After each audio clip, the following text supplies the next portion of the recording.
Okay, so maybe we'll get started. My name is Will Hayward. I'm the Dean of Social Sciences here at the University of Hong Kong. And it's my great pleasure to welcome you to this public lecture by Professor Paul Bloom, titled Pleasures of Suffering. In the Faculty of Social Sciences at Hong Kong U, we have three major research clusters, which capture the work of our staff and students across a diverse set of departments and programs.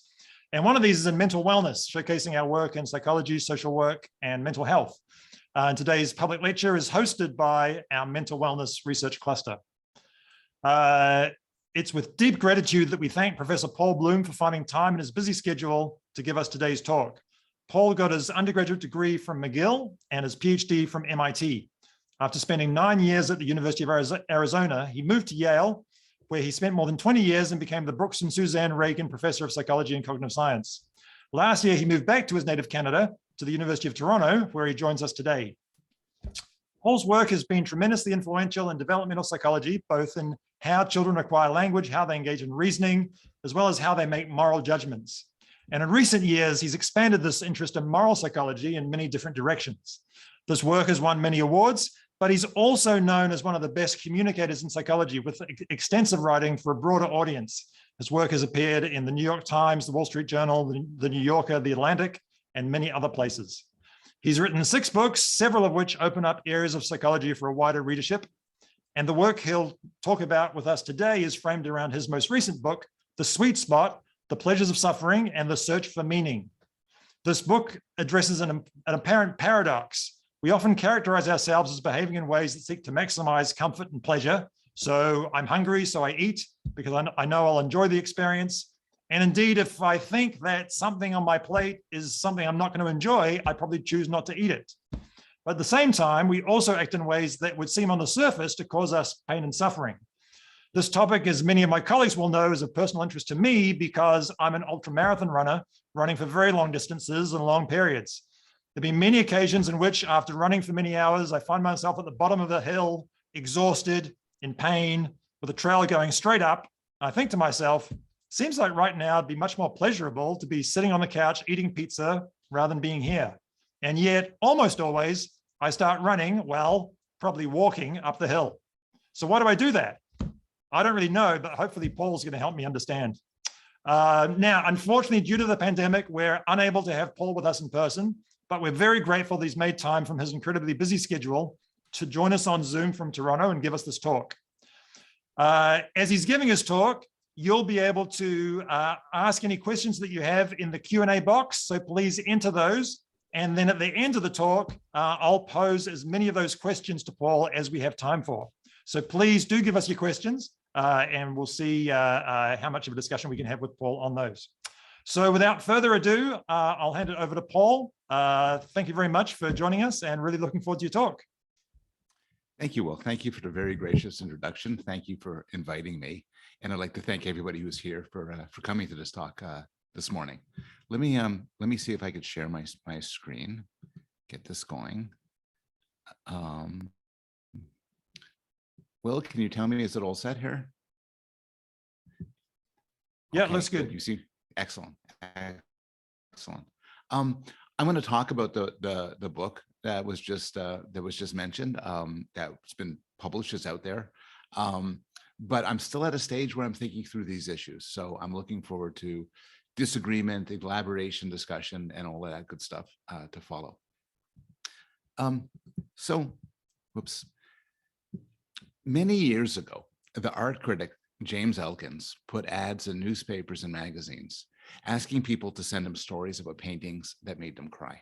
And he put together these stories in a wonderful book called Pictures and Tears. Now, some of the stories that Elkins was told made sense. People described being brought to tears by paintings that depicted the sorts of things that if you were to see them in real life might make you cry, like the savagery of war, the death of children. Sometimes the stories had a personal touch. An English professor wrote Elkins and described a painting his wife did of an empty bed. And a few months after she finished the painting, she left him for another man. And he was staring at the painting in his apartment and he began to cry. But some of the stories that Elkins got were kind of mysterious. The paintings that made the most people cry, as they wrote to Elkins, were these giant purplish black canvases by Mark Rothko in Texas. They would go into showing in a chapel in Texas. They'd sit on the benches and they'd stare at the canvases and they would start to cry. And part of this was likely because they knew that Rothko killed himself soon after finishing them. As a psychologist, there's a lot here that interests me, but one puzzle I'm particularly struck by is, why do we willingly seek out experiences that are unpleasant? And it's not just visual arts, it's also other forms of arts. Many of us enjoy at some level sad songs about breakups and about loss and about pain, even though they make us sad. The example that people always talk about is stories. And David Hume outlines what he calls the paradox of tragedy. It seems an unaccountable pleasure, he wrote, which the spectators of a well-written tragedy receive from sorrow, terror, anxiety, and other passions that are in themselves disagreeable and uneasy. And you can think of things like Macbeth, which is, extraordinarily popular, yet isn't happy in any way, makes us sad, makes us appreciate the suffering of others. You could also extend the paradox of tragedy, what's been called the paradox of horror. People enjoy movies like Psycho, which involve, all sorts of horrible things. You might say Psycho has its artistic merits, but people also enjoy what's often called torture porn, where just a depiction of tremendous suffering and pain, and people kind of like it. It's not just adults who enjoy these sort of negative stories, children do too. Jonathan Gottschall describes a study that got children to make up their own stories, and he points out that the stories are often pretty grim. He talks about stories that involve trains running over puppies and kittens, a naughty girl being sent to jail, a baby bunny playing with fire and burning down his house, a little boy slaughtering his whole family for bow and arrows, and so on. And it's not just the stories we passively absorb, it's the stories we create too. So in a lovely paper, Matt Killingworth and Dan Gilbert gave people an iPhone, and it went off at random times. And when it went off, people answered two questions. They answered the question, what are you thinking about now?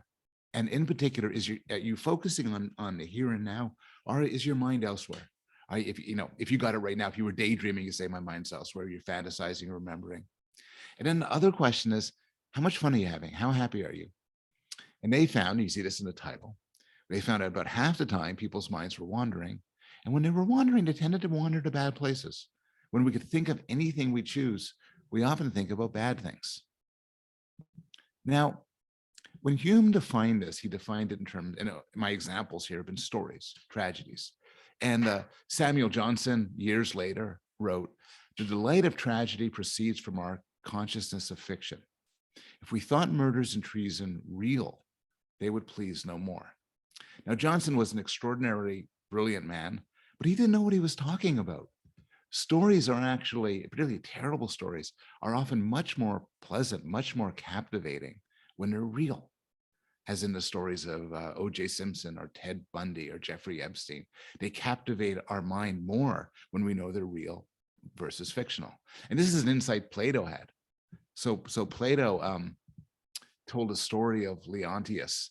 Leontius saw some corpses lying at the executioner's feet. He had an appetite to look at them, but at the same time, he was disgusted and turned away. He had this internal conflict. And finally, overpowered by the appetite, he pushed his eyes wide open and rushed towards the corpses, saying, look for yourselves, you evil wretches, take your fill of the beautiful sight. And we are often drawn to terrible things in the real world. I'm no Leontius, but I was driving to work in New Haven one day, and I caught this out of the corner of my eye. And I actually stopped the car to get out and get the newspaper because the headline said, gruesome details. And there's something incredibly entrancing about gruesome details. It's also our desire for the unpleasant extends to the real world. Many of us like hot chili peppers. Many of us like things like roller coaster rides, putting our minds and our bodies in cases where we're disturbed, where it's unpleasant. The psychologist Paul Rozin made up a list of unpleasant activities, and he asked people, which of these do you like? And these are the percentages of people who said yes. And you can see people are all over the place. Some people like spicy food, some don't. Some people like thrill rides or massage pain, physical exhaustion, bitter foods. But everybody, without exception that I know, would tick off something from this list. Everybody has some sort of poison, some sort of negative experience they like. One example of this is sexual pleasure. There's a lot of controversy over what proportion of population enjoys sadomasochistic sex or BDSM. Depends how you ask the question. But we certainly enjoy reading about it and fantasizing about it and thinking about it. The most popular book of the last decade is 50 Shades of Grey, which is a story of a sadomasochistic relationship. The second most popular book was the sequel. The third most popular book was the third book of the trilogy. So why are we driven to choose suffering? Well, there's all sorts of answers, and there's some answers that may have occurred to you, which I think are true, some basic sort of low-level answers. One thing is suffering could satisfy social goals. Many times people do things like eat chili peppers as a way to compete with one another, show off how tough they are. And a lot of suffering is done for that purpose. Sometimes it serves different kinds of goals. So one form of suffering, chosen suffering, is in the context of religious rituals. Celebrants in the Philippines have themselves crucified in honor of Christ's crucifixion. Celebrants in Mauritius, Hindu celebrants, go through a ritual where they have spears, basically little spears, plunged through their bodies, and they have hooks in their chest. And then the hooks are attached to heavy carts, and they drag the cart in the blazing sun. They drag the carts up the hill through these hooks attached to their chests.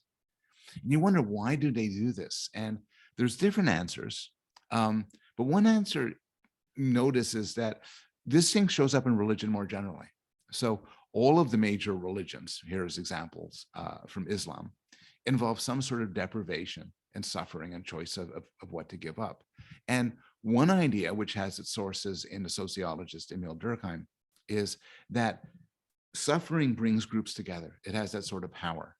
And there's some nice research by Demetrius Egaladis and his colleagues, finding that when you study these celebrants in Mauritius, and finds that those who performed high painful ordeals ended up giving more money to the group afterwards. Also, people who observed the high ordeal participants. It seems to do something with our functioning within groups. It's not, by the way, just religious rituals. So Brazilian Jiu-Jitsu, serious Brazilian Jiu-Jitsu clubs in Brazil often have belts whipping ceremonies, where when somebody graduates to a new belt, they run through and they get whipped by the fellow teammates. And this isn't a horrible experience. It's a wondrous one, a transcendent one. Pain can have that sort of power. We know suffering can enhance pleasure. And one way it does that is through contrast. As in, they study by Leknes and colleagues, where what they do is they give people these painful experiences, and they precede them with warnings about what they're about to experience. And it turns out that if you think you're going to have something very painful, and you get something very painful, it hurts. But if you think it's something very painful and it's not painful, it's just mild pain, it could turn into pleasure. And in general, there's a sense of contrast where preceding an event with pain can accelerate the pleasure of the event. Food tastes better if you're hungry. Saunas are often enjoyable because when you step out of sauna, you could dive into a cool lake. Spicy foods can get a pleasure because when you eat them, you could then follow them up with yogurt or cool beer. And again, a contrast has tremendous power. It's sort of a sophisticated version of a joke my father used to tell me about this guy who bangs his head against the wall. And when he's asked why he does it, he says, "It feels so good when I stop." And this seems to be one of the real motivations behind chosen pain. Chosen pain can facilitate an escape from the self. One theory of sadomasochistic behavior is that it's in some pleasant way an obliteration of identity. We have this voice in our heads all the time, this mulling over and so on, and we like to escape from it. And one really powerful way to get our minds away from ourselves is pain. And this shows up in all sorts of ways, including high intensity exercise, where if you talk to an athlete, a cyclist or an ultra marathoner, they might tell you that in the thick of things, they're thinking of nothing else. And there's something powerful about that. More generally, I think, when we want to think about the attraction of suffering, we should think about the fact that that sometimes our theories of emotions are too simple. And it turns out that typically negative emotions can be, under right circumstances, a source of pleasure. And so we're back to Hume, who talked about sorrow, terror, anxiety as in themselves disagreeable and uneasy. But I think he's mistaken. I think Lisa Feldman Barrett, although I do disagree with her in some ways, had it better when she has a sort of argues that emotions are to a large extent what you make of them. So imagine you're being charged by a ferocious animal and you will feel fear. And this would be a very unpleasant experience. But why is it unpleasant? Well, it's not necessarily unpleasant because of the fear itself. It could be unpleasant because you're worried you'll be mauled or killed or maimed by an animal. But the fear itself could be pleasant, actually, if you take it away from the context of danger. Suppose you're imagining this in a virtual reality system. Suppose you're going to a haunted house. People love haunted houses. They pay to go to haunted houses because fear could be fun, so long as it's taken away from the context that normally signals danger. Similarly, anger is usually negative because anger is usually elicited by injustice. We don't like injustice. But you could experience anger in a way separated from any real injustice. You could be watching a movie or mulling over something or imagining revenge, and then it could be pleasant. So too for sadness. Sadness, again, is typically elicited by the sort of events you don't want to happen. But I don't think anybody here is entirely unfamiliar with the idea of sulking, even if nothing really bad happened, is savoring the idea of the sadness. And this extends to physical events too. A long time ago, I ran a New York City marathon and I was in horrible shape. And at the end of it, my heart was pounding. I was gasping and breath. I was feeling terrible. But it was one of the great moments of my life. I loved it. Now, if as I'm talking to you, all of a sudden I was short of breath and my heart starts pounding and so was sweat, it'll be one of the worst moments of my life. I think I'm having a heart attack. But in the right context, even really unpleasant physical experiences can get a certain power and a certain pleasure. And the idea here is from Shakespeare. There's nothing either good or bad, but thinking makes it so. But I'm most interested not so much in how we could use suffering as kind of a hack, as a way to enhance our pleasure, enhance our social status. But I'm also interested in how suffering can satisfy other goals. So one thing suffering can do is it can be part of practice. Humans and other animals often engage in difficult, painful, somewhat risky activities in the context of play. So play fighting is a sort of classic example that kids do and dogs do and other creatures do. And there's a really good evolutionary theory of play, which is it's a form of practice. It is really good to be good at fighting. And one way to get good at fighting is to get into fights, but the prompt getting into fights, you get killed or kill somebody else. So natural selection evolved this really clever trick that you go through the moves of fighting with people you trust, your kin, your friends and everything, holding back so you get the practice in without the risk. And I think a lot of what goes on in our imagination when we go to dark and unpleasant places is a form of cognitive practice. We think about worst case scenarios because that's what's worth thinking about. It's a lot of fun for me to imagine winning great awards and all sorts of good things happening to me, but they don't pose any puzzle. When if I win a great award, I'll say, thank you, that's great. On the other hand, all the bad stuff that can happen to me, it is something I should mentally prepare for. And I think for this reason, we're drawn to mentally prepare for it. I mean, one way to think about this is the imagination is like a flight simulator. A flight simulator is a wonderful technological trick to get all practice flying with none of the risks. And I think our imagination is the same thing more generally. And when you're in a flight simulator, you don't necessarily program it for a smooth flight. And so I think we're drawn to negative thoughts in part because they're a way to deal with in the future when we face negative experiences. This idea is not original to me. Stephen King, best known horror writer, puts it nicely. He says, we make up imaginary horrors to help us deal with real ones. And I think this could explain some of our fictional preferences. So, take all the zombie movies and zombie TV shows that are so popular. I think the wrong way to look at it is say, oh, we're really into this because we got to prepare when the zombies attack. But if you've seen these movies or these TV shows or read the books, they're never about zombies. What they are is an imaginative reconstruction of a world that's gone to hell, where there's no government and no police. The real danger in zombie movies is always people. And that's the sort of thing that draws us, because that's the sort of thing at some level or another we have to worry about. A second draw to suffering is that it could serve the goal of the experience of mastery and flow.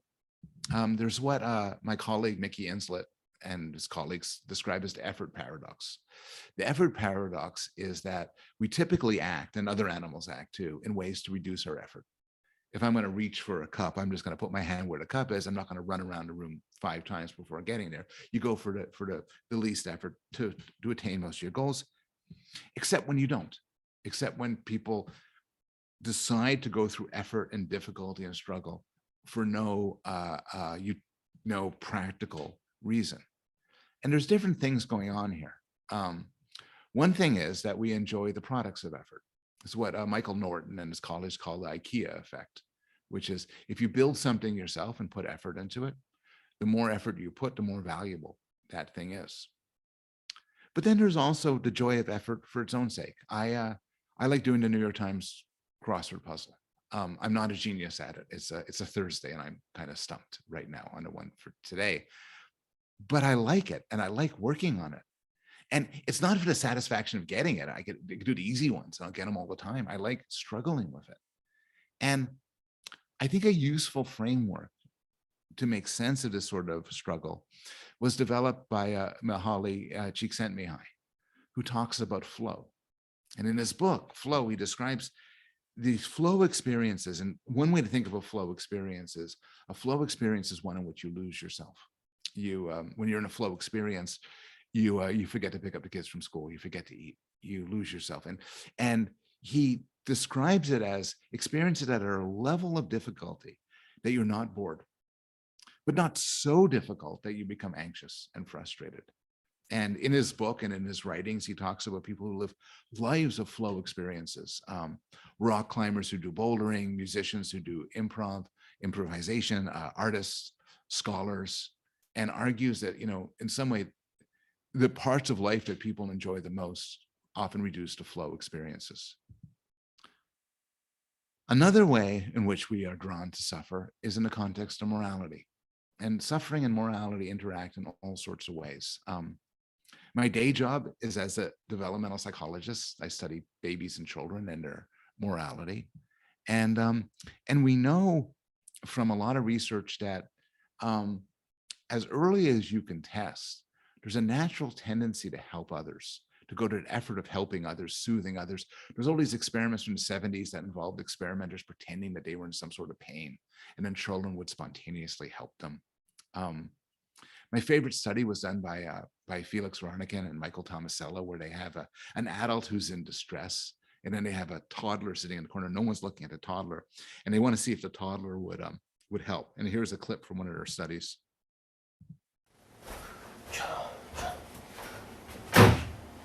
Oh.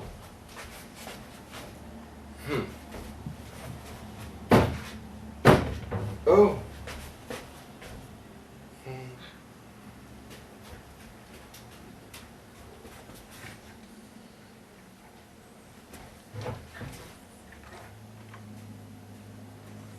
So? Now, when people think about morality, they often think about helping and kindness and soothing and care, and that's definitely part of morality. But a lot of my work, my own interest, both theoretical and empirical, has been on other sides of morality, where morality involves pain and suffering, where morality drives us to want to punish other people, sometimes punish ourselves, where it drives us to favor inequality and unequal distributions, and pushes us in ways that often we sacrifice to avoid dealing with others. A really nice study of this was done by my colleagues from Yale, Arbor Tassimi and Karen Wynn. They did this with babies. I think they were like 13-month-olds, if I remember right. So the first study is you put a baby down and you have a plate with 1 cracker or 2 crackers, and you see which one the baby crawls to. It will not surprise you to hear they crawls in one of 2 crackers. Babies like crackers. But now you do the cool part of the study, which is you have a nice guy. He's shown to do nice things, and he offers 1, and a mean guy, and he offers 2. And what they find is overwhelmingly the kids take the hit. In order not to interact with the bad guy, they'll go for the 1 cracker, or they'll suffer in order to avoid this sort of interaction. You might wonder, how powerful is this? What if the nice guy offers 1 and the mean guy offers 8? Well, kids are not saints, and they will go for the 8. There's a tremendous pleasure to be had in the real world and in fiction in watching bad guys get their comeuppance, where they get their suffering. I have 2 books on my bookshelf that both purport to explain all of fiction through history, and one's called Comeuppance, the other one's called Revenge Tragedy. And there's a tremendous appetite we have for that. And this is one way in which a desire to cause suffering interacts with morality. There's other ways too. So I don't know, I think people here will remember this, but a few years ago, there was what was called the Ice Bucket Challenge, where in order to raise money for research to ALS, people would dump freezing buckets of ice water in their heads. And you might ask, an economist would ask, well, that's a strange thing to do. Why don't they instead have a nice meal to raise money for research, or lie on the beach or get a massage? But it turns out that there's a logic to this. And there's what's called a martyrdom effect. And you could test it in laboratory conditions, where the more pain you go through, the more you want to donate and help other people. There's like a connection between altruism and suffering. And this shows up in all sorts of ways. So a different way it shows up is in tainted altruism. And so George Newman and Daly and Kane did a series of studies based on some real world cases where people who were doing clearly good things ended up being shunned and ostracized because they were benefiting from it. So they did these studies where they tell you about different people. You'd have one person, he would help at a homeless shelter, and he would, but he would do it because he wanted to meet other volunteers, but he made a big difference in people's lives, but he had a self-serving goal. And it turns out we don't like that. We would actually prefer somebody who does nothing, who doesn't make the world a better place, than someone who makes the world a better place and benefits from it. We want our goodness to be accompanied by suffering. Finally, there's meaning. So Hume talked about an unaccountable pleasure. And I think to some extent, this is the wrong way to think about it. To some extent, the draw of suffering and pain isn't pleasure at all. So the economist George Lowenstein has a wonderful article where he talks about endurance climbing. People climb Mount Everest or K2. And he goes over all these diaries and reports, and he describes it. He says it describes as harshly uncomfortable, miserable, and exhausting. He goes through, there's really nothing to be said from it from a hedonic point of view. There's not good camaraderie. It could be extremely boring. You have a headache the whole time due to oxygen loss. But people do it, and then they do it again, and then they do it again. And I think there's some sort of itch that gets scratched here that's not reduced in any interesting sense to that of pleasure. Now, many of you don't do this sort of thing, but some of you have children. And children is another example. These are my sons from many years ago. It was a school picture day. So my oldest son punched my younger son in the eye. And there's a lot of research on what having kids does to you.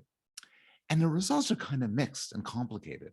But some original studies find that, again, using an experience sampling method, when this goes off and you have young kids, the time, regardless of what people say after the fact, the time people spend with their young kids is actually fairly unpleasant. It's either boring or uncomfortable. People much more enjoy hanging out with their friends or going to church or having sex and doing other things.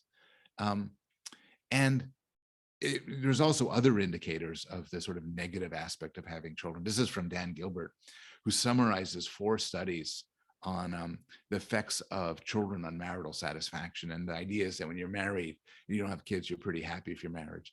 And as the kids get older and older, you just get more and more miserable with your marriage. And then when the kids start leaving your house, your life starts to improve again. Dan says, the only known symptom of empty nest syndrome is increased smiling.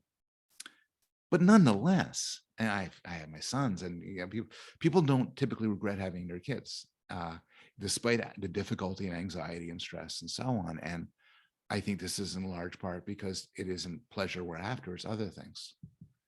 Or take, as a third example, joining an apocalyptic death cult like ISIS. And what do these things have to offer?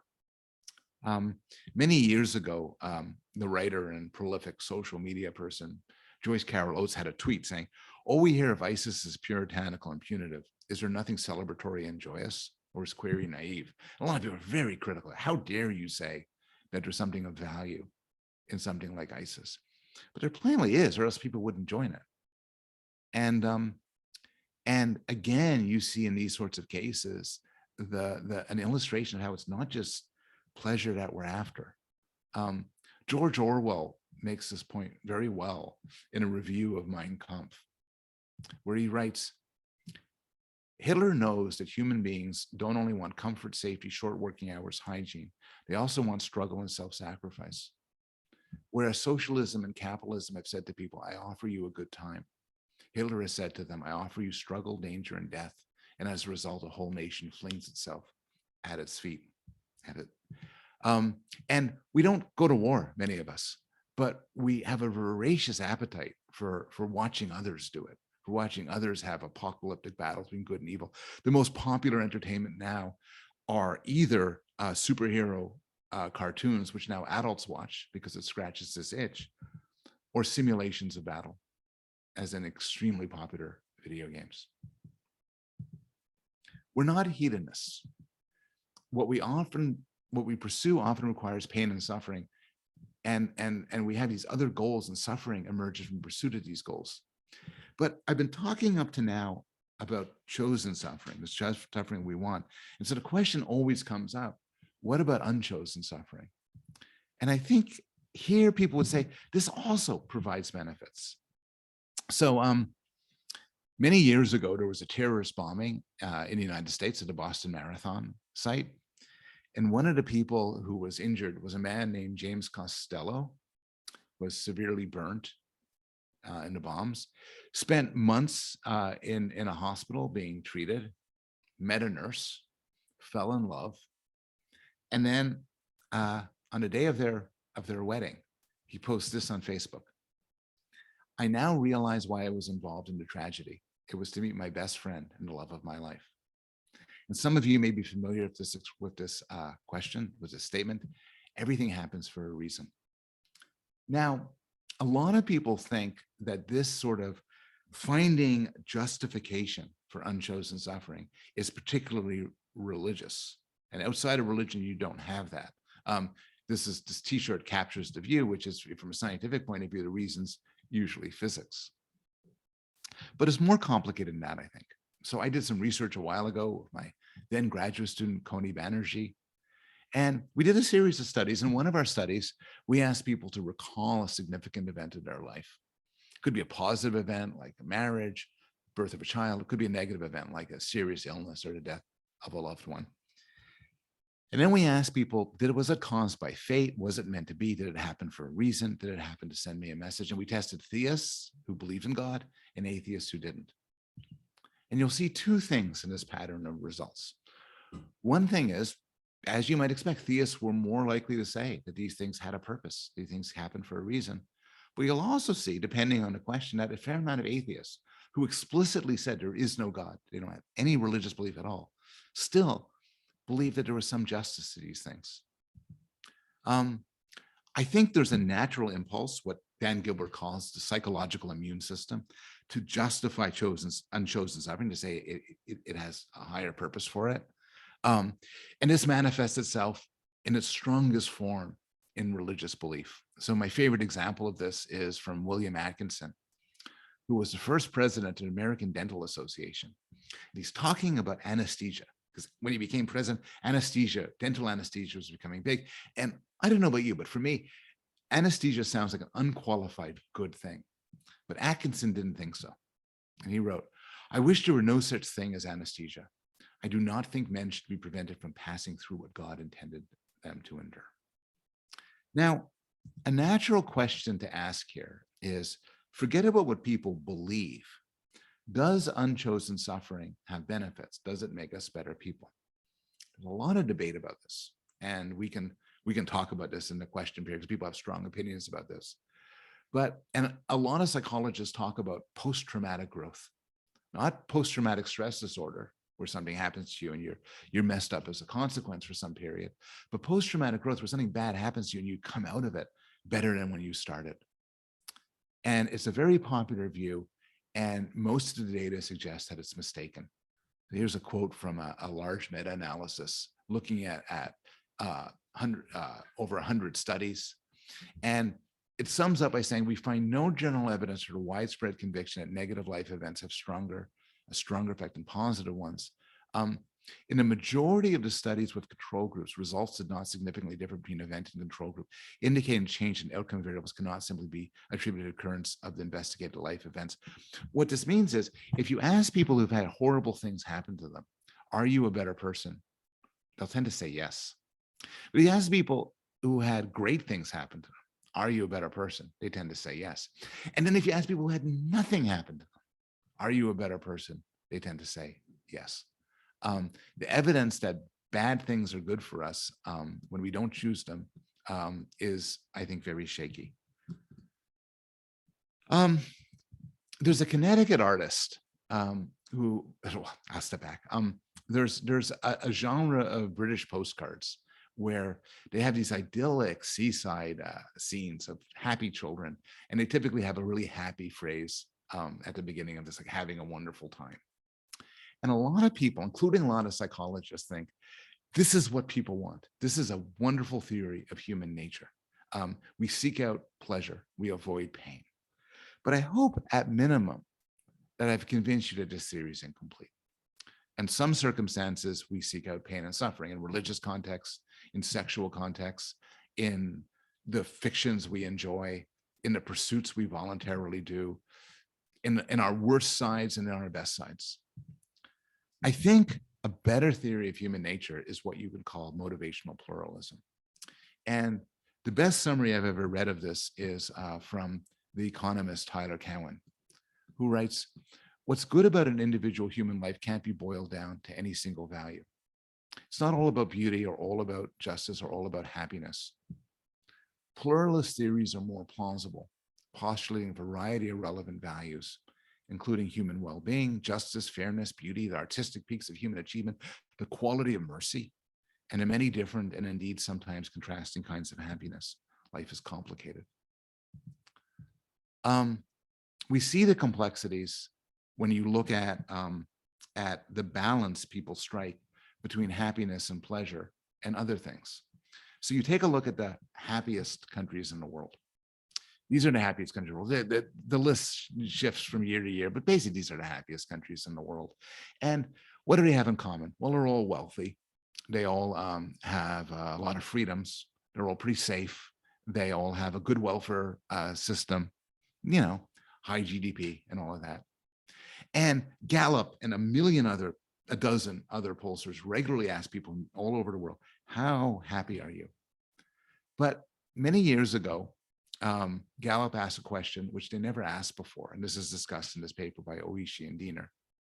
They asked people from all around the world, do you feel your life has an important purpose or meaning? And here are the countries that rank the highest on this. And you just have to glance at this list to realize these are not rich countries and they're not safe countries. In fact, while happiness has a positive correlation with the GDP and the wealth of the country, meaning has a negative correlation with the GDP or wealth of a country. And we could talk about different theories as to why, but the point is they're pulling apart in different ways.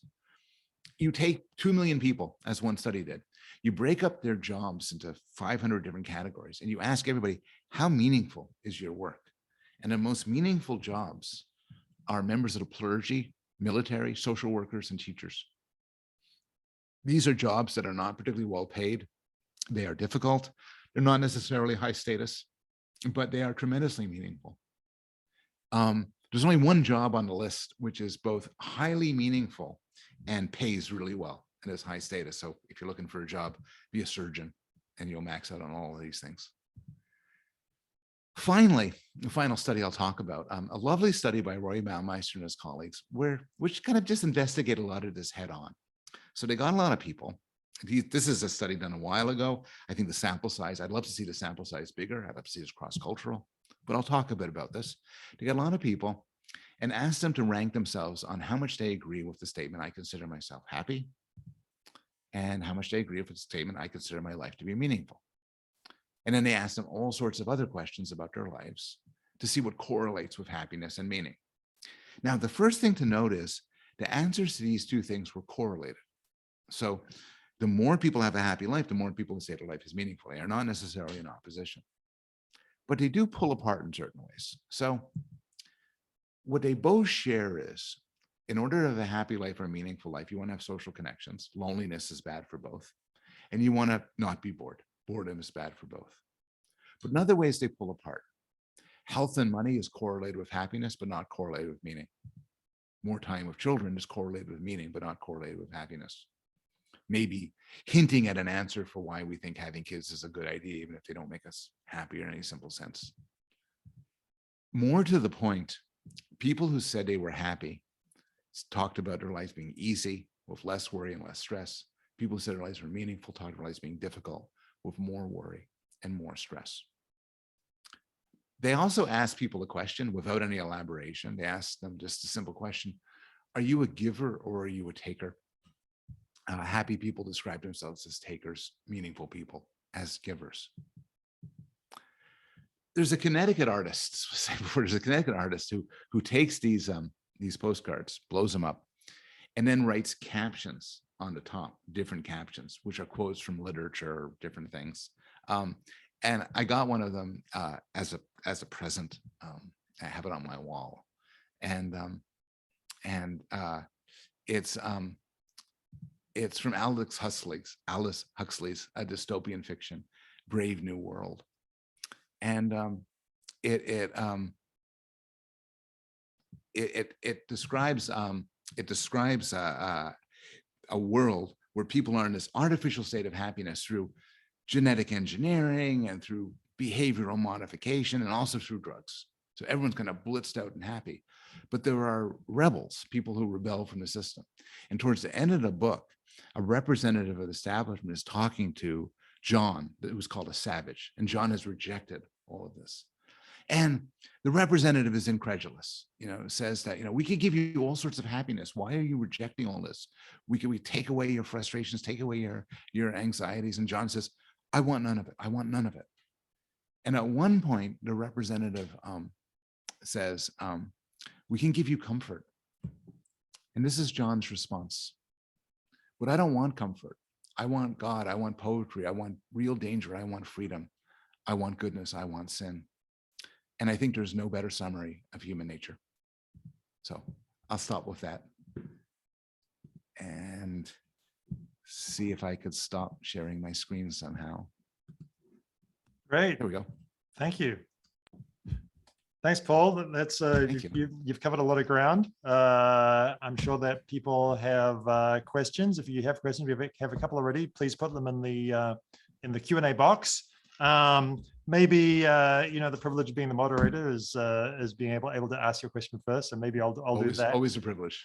Yeah, I mean, I'm interested in you talked about a lot of these different kind of motivations for suffering. One that does kind of strike me as one that I observe in others and probably myself is kind of suffering in order, and I guess it's kind of related a bit to mastery, but just suffering in order to kind of test capability, right? Like not with any sense that this is making me a better person, that I'm growing, but just I want to. So as a runner, I know I can run a marathon. Can I run an ultra marathon? If I eat chilies, I know I can eat this kind of chili, but that one's hotter. I wonder if I can eat that one, right? So Yeah. what's driving us to do that?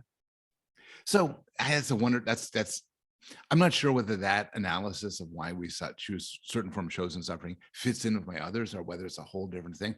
But we often want to test our capacities, often in a very literal way. If you ever sprained your ankle or something, you'll notice you put weight on it and it hurts, and you put weight on it and you don't put yourself in a state of agony. But any time you're injured, people naturally poke at your injury and everything, figuring out how's it going, what can I take, what could I sustain. It's a very physical example, but I think we do this psychologically as well. It's very important for an animal to know its limits. It dictates what you do.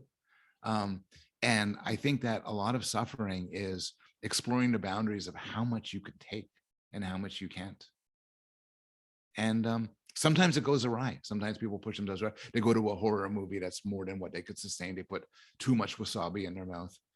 But for the most part, it's a good way for an animal to behave, to kind of explore its limits in that way. And that's one of the things I think goes on with somebody who's a seasoned athlete. And then, as you mentioned in passing, there's all sorts of other things going on, including the joy of mastery. The joy, you can't experience the joy of self-command and self-control without putting difficulty in your own way. I'm not going to get it lying on my sofa watching Netflix. You gotta like do stuff to do it.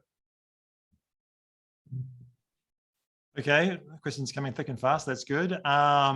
So Natalie asks, assuming that suffering is an inevitable and necessary part of life, perhaps we've learned to bear suffering in a way that is most beneficial to us, a kind of evolutionary adaptation. Might this explain why we choose either consciously or unconsciously to make meaning out of our suffering, because we're self-conscious creatures, so we can, and therefore perhaps we must? It's a good question. It applies. So you might wonder, it's still a mystery for naturalists. Why do we choose suffering? For life is full of suffering. Why do we choose yet more? And some people have argued that the sort of chosen suffering I'm describing, BDSM and horror movies and so on, is something which the prosperous countries do. When you have all your ducks in a row, you have no real worries. That's what you do. I think it's a reasonable hypothesis. I don't think it's true. I think you look at rituals in places where there are a lot of real suffering and difficulty, they still do chosen suffering. But back to your question, I think when you're stuck with unchosen suffering, we're storytelling creatures. And it's very difficult to simply conclude bad stuff happens. And this is what's happening. You want to say, well, I'm being tested. There's this transcendent value. It's going to make me a better person at the end. It's going to come out. It's going to make the world come out better at the end. There's a natural impulse to do this over and over and over again. And to some extent, that's the property of a healthy mind. I think it does have a sort of effect that it helps you get over these difficult times, even if none of it's actually true. Yeah, I wanted to kind of related to that, like in terms of this difference between the meaning of, say, occupations and the value that you get from them in terms of, like, say, salary. Is there any kind of cognitive dissonance there? Is there the sense that I'm doing this thing, I'm not being paid for it, therefore I must be doing it because it's giving me something else, and that something else must be meaning? Yeah, so this is in some way intro psych 101. It's one of our theories, which I think is held up, which is when even forget about suffering, when you do something which is unpleasant, often you want to tell a story about it, which makes it make sense. This is why, somewhat paradoxically, it's better if you're a politician to have volunteers than paying people. Obviously, you save the money, but there's something else, which is volunteers. If they volunteer for you, they'll tend to like you more, because they'll say to themselves, why am I doing this for no money? Am I a dummy? No, I must not be a dummy. So this must be a great cause. But notice, in all of these cases, these are justifications for choices one makes. So if I choose to do something, then the cognitive is going to force me to say, maybe it's for the best. But if I'm walking outside and a car slams into me, then it wasn't a choice by me. And you have different cognitive mechanisms have to be at work. Yeah. Hey, so Brendan asked a question, which is, it's a little bit long, but I think it's an important one. I'd be very interested to hear your thoughts. Coming from a secondary school teacher with students who do self-harm, Students don't see why this is bad. Suffering as pleasure can be a dangerous message to people of a certain age. The Shakespearean quote you referenced would be horrid advice for such a group. I've used the approach of saying that self-harm groups are usually private and create a group closed off. I guess he's seen that these groups, often private, secretive. So are the points of your presentation mainly for adult populations due to life experience and maturity? Like how do you kind of think about the, suffering that actually does cause harm? It's a good question. There's certain forms, it's kind of a mixed answer. I agree. There's certain forms of chosen suffering that are bad for you. Often this chosen suffering isn't for pleasure, it's often a cry for help. Sometimes it's due to mental illness. People who have severe mental illness, trauma, will often try to harm themselves. Children, but also adults. Some chosen suffering can be awful. You actually see this mostly in the domain of food, where you have control over what to take into your body, and some people starve themselves as an act of control. And I don't need to say that that's unhealthy. But let me give the flip side for why a lot of what I'm talking about is exactly what you should be telling children, which is so much of a good, successful, prosperous life involves voluntarily accepting difficulty, involves, now I'm sounding like somebody's, grandfather, but involves like joining a sports team, reading difficult books, writing difficult books, struggling with issues with difficult intellectual problems, struggling with artistic endeavors, even struggling with complicated social relationships. And the world right now, with regard to all of us, but particularly kids, sets up incentives where you can get pleasure. It can be pleasure all the time without any suffering or difficulty. The guy who ran Netflix was once in an interview, and he said, our competition isn't other streaming services, our competition is sleep. And I think if people who ran something like Facebook or Twitter or Instagram were to be honest, they would say our competition isn't other things, it's life. We want you to give up on life and have these blasts. It's pure Huxley, what these things offer. And I think a really important message to kids is seek out difficulty and struggle. Now, obviously don't cut yourself, and you make, it's important to make these distinctions, but if I could give any gift to a young, to like a 10-year-old or whatever, it's a gift of really enjoying challenge and difficulty and struggle. Yeah, my daughter does ballet, and the thing she likes about it is that the teachers are not always nice to her, right? And she's kind of learned that actually she gets value out of kind of responding to that. And that's absolutely critical. And you don't do ballet unless you have some tolerance for pain, and not just a tolerance. You say like, this, what I'm doing as a higher goal, this is worthwhile. That's a great example. Christy asks, how do you differentiate between pain and suffering? Yeah. So I have suffering in the title. There's different ways to use the words, and I'm not a stickler, but I view pain as referring to sort of some degree of physical tissue damage or tissue stress. So something like it's pain to eat really spicy foods or go to a hot bath. Crudely, pain makes you go, ouch.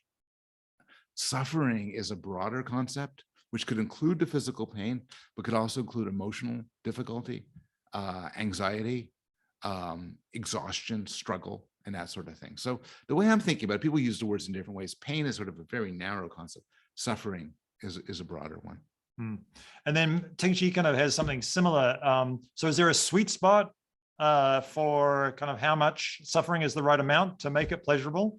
What's what kind of level of suffering should we be aiming for? I think that and my book's called Sweet Spot, and that's part of the answer is that's what it's about, a proper balance between pleasure and pain and pleasure and suffering.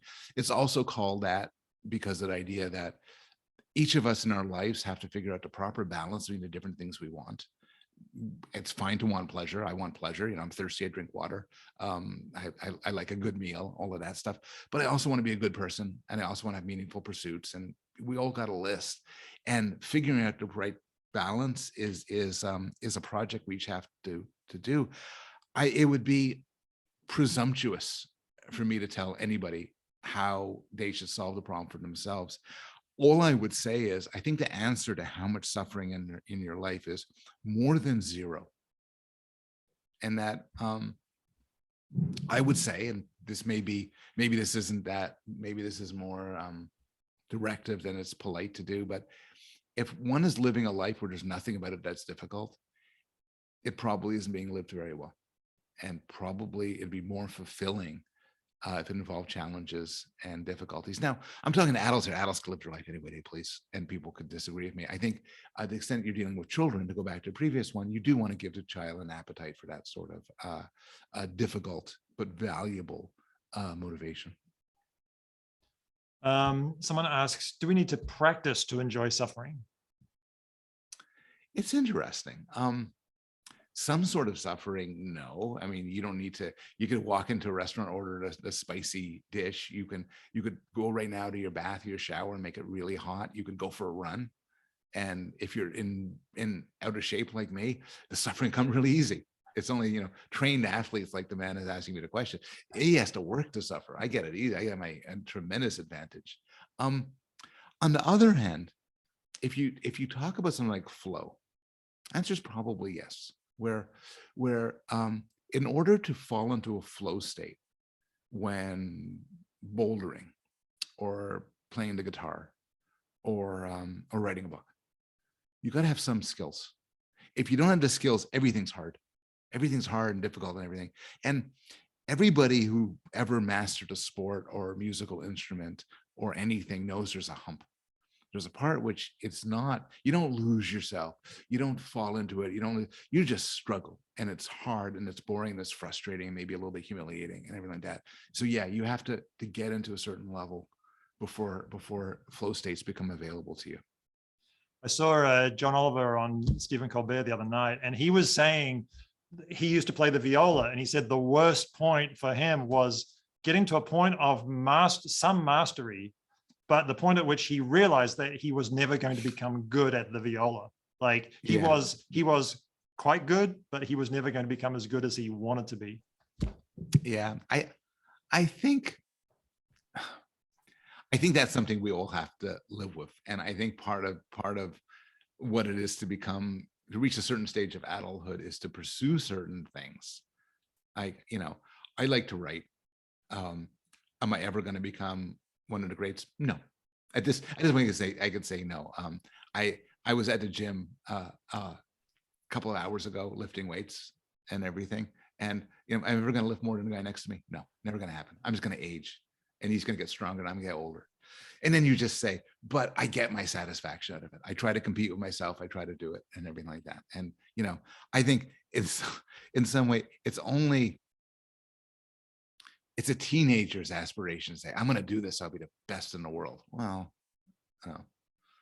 yeah, I certainly relate to that. I have a friend of mine who does marathon running, and he graphs his scores, and he has formula, and he's just getting older. He's now in his 60s, and he tries to slow the decline is what he tries to do. Yeah. Yeah, and you feel like you're running the same speed. Just don't look at your watch. And, yes, that's right. And you're fine. That's right. Christy asks, do you think the psychology of suffering can enlighten the treatment of trauma? That is a great question. I have no expertise in that.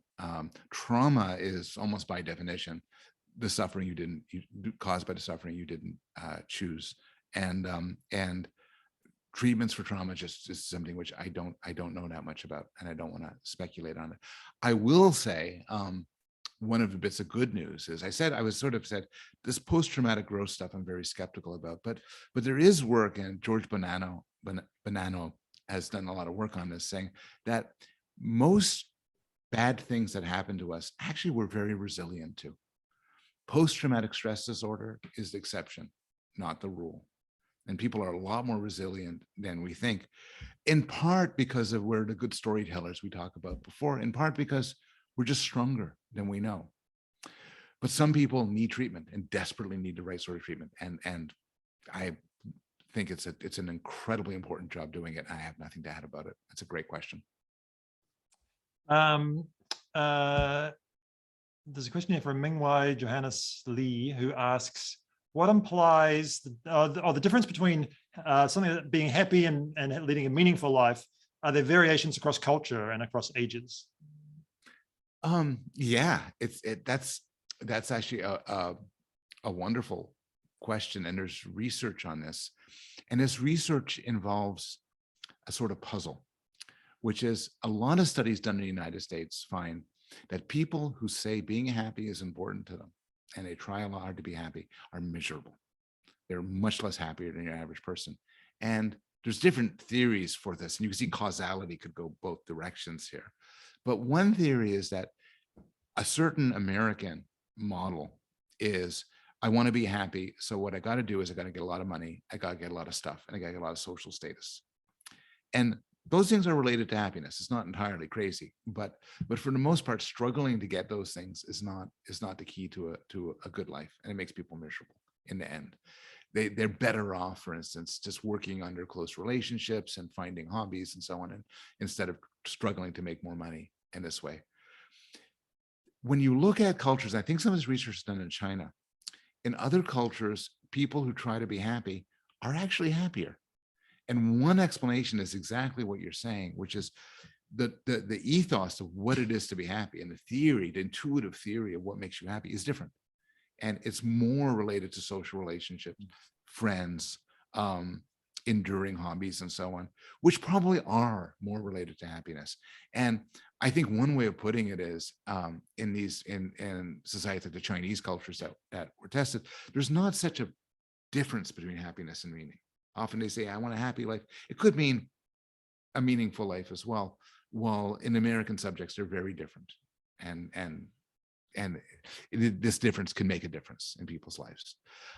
Age differences, we know that as you get older, all sorts of good things happen.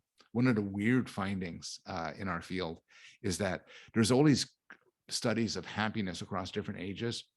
People tend to be at their happiest when they're in their 60s and their 70s, and if they make it into their 80s.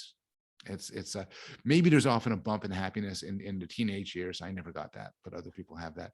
But you look at the graph, it's this perfect U-shaped curve. The people are least happy when they're at my age. Actually, this is the age of maximum misery. Then as I get older, I'm going to get happier and happier and happier. Nobody knows why older people get happy. You wouldn't think so, because there's a decline in health, decline in mobility, sometimes a decline in status, and you'd think that would all count against you. But some of it may involve personality changes that happen. As we get older, we tend to be more open-minded, more agreeable, less neurotic, more conscientious. We tend to mellow out a bit. In some ways, that makes us enjoy life more. We're doing well with the questions. Every time we answer some, but I see the list gets longer and longer. You have the harder job here. I hope you're okay to keep going for a little while. My colleague Bella asks, what do you think about the role of awareness in suffering? For those who feel they're suffering, but do not have this awareness of the meaning behind their suffering, would they be neither happy nor finding life to be meaningful?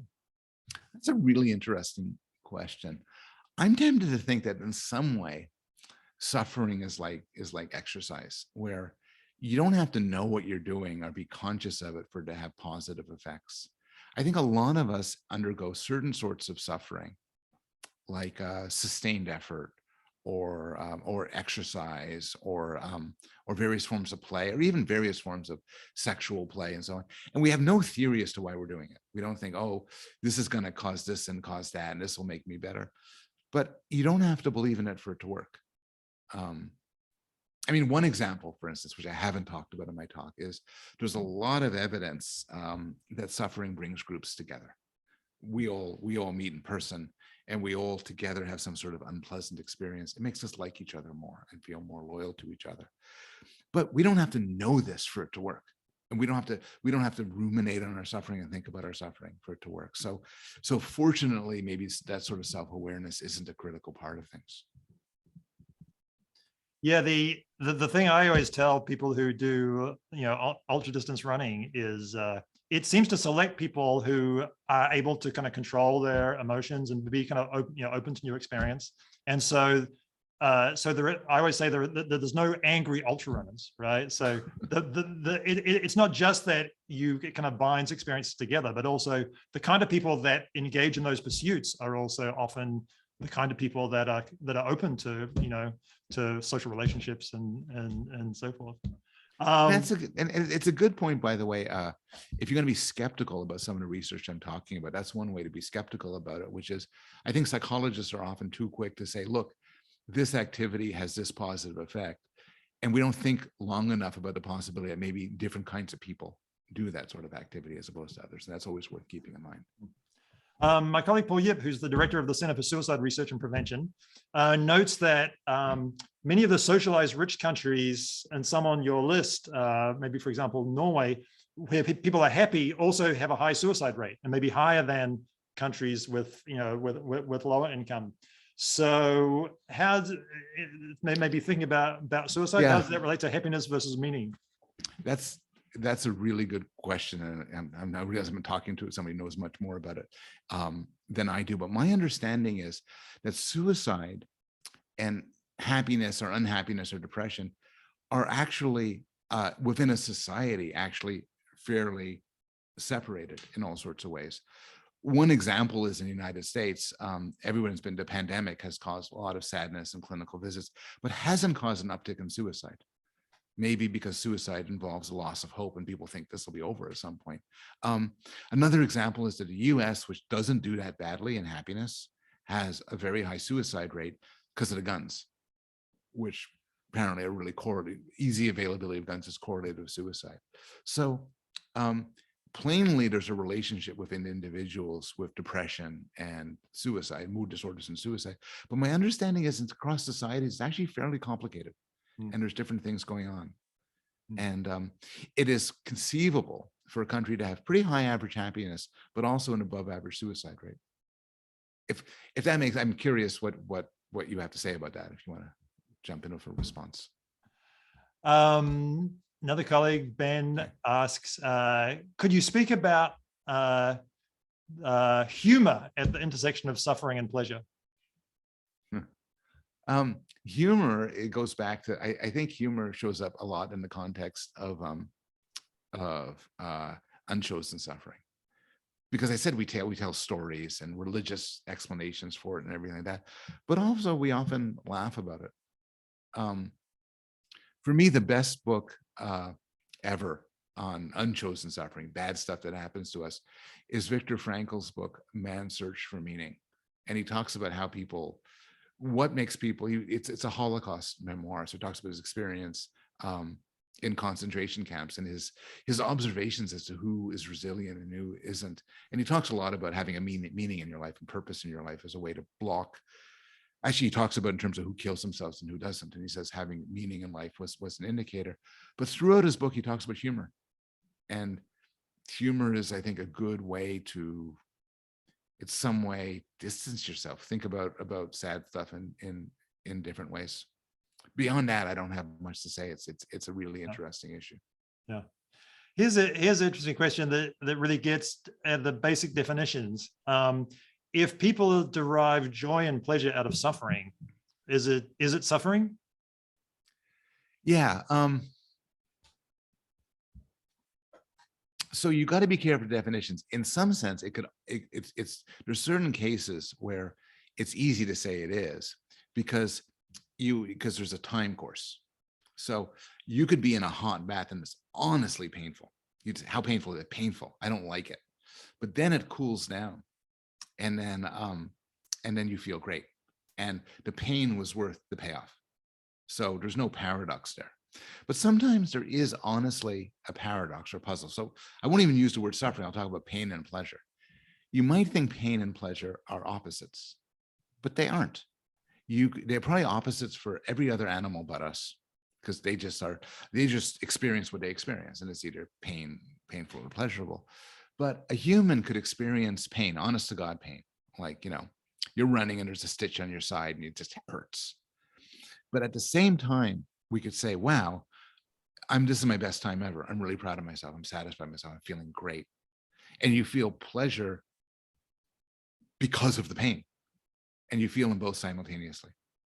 So I know it makes it more complicated, but yeah, I think at some level, these are very different things, and they look like opposites, but they are not psychologically incompatible to feel them both at the same time.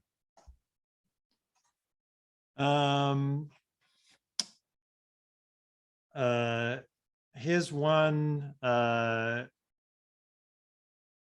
see. Trying to get some that maybe address some different questions we haven't talked about. Is hope an important factor that makes suffering pleasurable? What about people who are suffering but not seeing hope? Well, again, I think hope adds to the resilience you have when bad things happen to you. I don't think of hope very much in the context of chosen suffering of the sort I'm talking about in my talk, but there's something related to hope, which shares a core to it, which is control. I think control is absolutely critical, and control, it's critical because it means it's under your agency. It's not something that's just happening to you. Sometimes you can imagine suffering that people choose, and if this was against their will, it'd be the worst thing you could imagine. But given that they have control over it, it becomes enjoyable, even blissful. I think control is connected to hope, and that control is in some sense future oriented. I know that if I'm controlling this experience, it will stop when I want it to stop. It'll go on for as long as I want it, and so on. And that sort of sets up for the future. Hope is a parallel we could talk about for unchosen suffering, and probably does help. But for the chosen stuff, I'm much more focused on control. Okay, I'll just try and choose a couple more. My colleague Christian asks, it's kind of elaborating on what you talked about, suffering as kind of engaging our focus and our attention. So can we postulate that we pursue suffering because it engages our attention, it forces us to focus as opposed to being distracted and bored? That is, the reward reinforcement comes from engaged attention per se. I think that there's a lot of different explanations for suffering. Some don't fall into that, but absolutely. One thing about pain is it focuses the attention like nothing else. And this could be, the example people give is high intensity exercise. But there's a line from a dominatrix, which everybody in the business quotes, which is, when you take out the whip, people look at it and they cannot look away. There's something about pain which just grabs your attention. And this shows up, we talked before about the maladaptive uses of chosen suffering. And this is another case, which is people cut themselves for many reasons, often self-punishment, often as a cry for help. But sometimes the sharp, sudden pain, boom, it takes your mind out of everything. And it focuses your attention. And one reason why focusing your attention feels so good is because it takes you away from your troubles. I tell the story in my book, the first time I did Brazilian jiu-jitsu, and so I sparred for like 2 minutes with somebody who was much better at it than me, much stronger and everything, and spent the whole time trying to twist my head off my neck. And I was, really, but during that period, I thought of nothing else. For most of my life, I walk around thinking about my syllabus or something, just thinking about different things. And these intense experiences focus your attention, take you away from yourself. And that's often exactly what we want.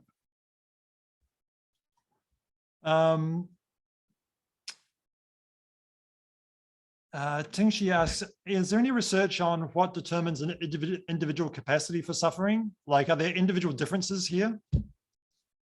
There's enormous individual differences in what I'm interested in. I can, some people like spicy foods. Some people like scary movies. Some people like sad movies. Some people like BDSM. Some people like running ultra marathons. The weird thing is, there's these great differences. We talked about these enormous differences, and nobody knows why people are different. I could know everything about you. I can know how old you are. I can know your gender, your sexual preference. I can know your scores on a dozen personality tests, and I'd be totally unable to predict whether or not you like spicy foods. Be totally unable to predict whether or not you like to cry. So there's enormous differences, and they are a mystery. Okay, I'm going to take this as the final question. I'd like to thank everyone. I think we've covered most of the ground, so I don't want to keep going around in circles. But this last question actually comes back to your kind of more core disciplinary interests in developmental psych. It's from Jasmine, who says, we're doing positive education at school. I assume Jasmine's a teacher, trying to teach students about PERMA, which includes talking about meaning with students of different ages. May I know if there's a finding about at least what age children start to understand this, about meaning? Is there any guidance about age-appropriate topics or aspects regarding talking about meaning to children and teenagers? I don't know what age adults are able to competently talk about meaning. I tried to talk about meaning in my book. It was the hardest part because people say, what are you talking about when you say something meaningful? And something is a meaningful pursuit or meaningful experiences. And I was reading on this, and people say radically different things. I think the notion of meaning, I think there's an interesting difference here, which is to be able to think about meaning and talk about it is very difficult. And maybe some people who think they're being very wise are just, spouting all sorts of nonsense about it. Hopefully not me, but that's very difficult. But some idea of a purposeful activity, an activity of value and significance, I could imagine shows up very young. I think of a child working for hours and hours on blocks, creating an amazing block tower. In some way isn't doing this for the buzz. It's not the same as drinking chocolate milk or being tickled. It's like a project, and in some ways a meaningful project. And I think in that sense, it shows up really, really early. Great. Well, look, I think we'll leave it there. Thanks everyone for all your great questions. I'm sorry that we haven't got to them all. I hope that that's okay. But Paul, really enjoyed your talk. Obviously, it's created a lot of interest, and I don't know whether if people have questions, can they follow up with you? Absolutely. You type in my name into Google, you get my email address, and I'm very happy to continue the conversation. I'm very grateful for people asking the question. I'm grateful for all of you coming here today. Yeah. No, well, look, thanks for spending time, and we do hope to welcome you to Hong Kong at some point. I'd love to. I'd love to. In the future. That'd be great. And of course, people can find your book if they're interested to follow up some of these ideas more. I'm sure that people will be doing that. So at this point, I'd like to thank everyone for attending. Keep an eye on Hong Kong Youth Social Sciences on Facebook if you want to catch up on more of the public talks that we do. But yeah, just thank Professor Paul Bloom for a fascinating talk and wish everyone well on this Friday. Thank you. Thank you very much. It was a pleasure. Take care. Thanks, Paul.